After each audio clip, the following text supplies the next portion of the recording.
High, আমি প্রীতি। চলো আজকে কালী পুজোর মিনি ব্লগটা তোমাদের সাথে শেয়ার করি।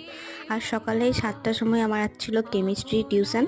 তারপর টিউশন থেকে এসেই আমি তাড়াতাড়ি স্নান টান করে এই সামনে মন্দিরে আমাকে আজকে আলপনা দেওয়ার জন্য বলেছিল, তাই গেছিলাম। আমার বয়সটা শুনে তোমরা বুঝতেই পারবে আমার শরীর খুব খারাপ, গলায় প্রচণ্ড ব্যথা। হচ্ছে 20 তারিখ কালী পুজোর দিনের ব্লগ, আর আজ হচ্ছে 24 তারিখ। আজ থেকেই কিন্তু আমার শরীরটা খারাপ। কালী পুজোর সময় সব মোটামুটি ঠিকঠাকই ছিল। আর দেখো আমার পুরো আলপনাটা করা হয়েছে। আমি কিন্তু খুব একটা ভালো আলপনা দিতে পারি না, তাও চেষ্টা করেছি। আর আলপনাটা কেমন হয়েছে কমেন্টে প্লিজ জানিও তোমরা। তারপর বাড়ি এসে আজকে ভেবেছিলাম একটু শাড়ি টাড়ি পরে সাজবো, তাই পরেছিলাম। আর সন্ধ্যাবেলাতে বাড়িতে প্রদীপ জ্বালিয়েছিলাম। তারপর রেডি হয়ে মায়ের সাথে পুজো দিতে গেছিলাম। পুজোটা আমি এবছর দিয়েছি, কারণ মায়ের এবছর হবে না, কারণ আমার দিদা মারা গেছে। তাই মা আমার সাথে গেছিলো। তারপর দেখো এখানে মন্দিরে প্রদীপ টদীপ জ্বালিয়ে মোমবাতি জ্বালিয়ে বাড়ি চলে এলাম। টাটা। আজকে